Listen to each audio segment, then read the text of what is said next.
కోరి కొట్టాడి తెచ్చుకున్న తెలంగాణ రాష్ట్రంలో బీఆర్ఎస్ ప్రభుత్వం మొత్తాన్ని వదిలేసి వడ్డీ లేని రుణాల్ని వదిలేసి మహిళా ఆర్థిక సాధికారత్వం పూర్తిగా నిర్లక్ష్యం చేసి వదిలేస్తే ఈరోజు తిరిగి మీ అందరి ఆశీర్వచనంతో అధికారంలోకి వచ్చినటువంటి ఇందిరమ్మ ప్రభుత్వం ఆలోచన చేసింది. మళ్ళీ మహిళలందరినీ మహాలక్ష్మిగా చేయడం కోసం తిరిగి వడ్డీ లేని రుణాలు ఇద్దాం. అది సంవత్సరానికి 25,000 కోట్లు కావచ్చు, 5 సంవత్సరాలు 1,00,000 కోట్లు అయినా పర్వాలేదు. వాళ్ళ కోసం మనం చేసి నిలబెడతాం. వాళ్ళ అభివృద్ధి ఈ రాష్ట్ర అభివృద్ధిని ఆలోచన చేసి ముందుకు పోతున్నటువంటి సందర్భంలో ఏర్పాటు చేసినటువంటి సభ.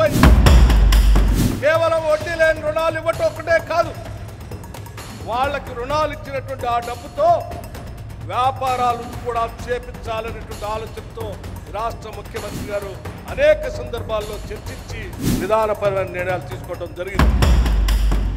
భారతదేశంలో ఇవాళ సోలార్ పవర్ ప్లాంట్లు విద్యుత్ తీసుకొని రావాలని ఆలోచన చేస్తూ మన రాష్ట్రంలో కూడా పెద్ద ఎత్తున ఆ గ్రీన్ పవర్ తీసుకొని వచ్చి పారిశ్రామికవేత్తలతో చేసే కార్యక్రమాన్ని వాళ్లతో కాదు, ముందు మన మహాలక్ష్ములతో మొదలు పెట్టిద్దామని చెప్పి దాదాపు 4,000 మెగావాట్లకు సంబంధించిన సోలార్ పవర్ని ముందుగా 1000 మెగావాట్ని ఈ సంవత్సరమే వారికి PPA చేసి ఒప్పందం చేసి ఆ ఒప్పందం ద్వారా వారు ఆ పరిశ్రమలు పెట్టడానికి సోలార్ పవర్ పెట్టడానికి కావాల్సిన డబ్బులను కూడా బ్యాంకుల చేత ఇప్పించి మీరు ప్రొడ్యూస్ చేసే కరెంటుని ప్రభుత్వమే కొని ఆ ప్రభుత్వమే మీకు బిల్లులు డబ్బు చెల్లించే విధంగా ఒక విధానపరమైన ఒక చారిత్రాత్మకమైన నిర్ణయం బహుశా ఈ భారతదేశ చరిత్రలో ఎక్కడా కూడా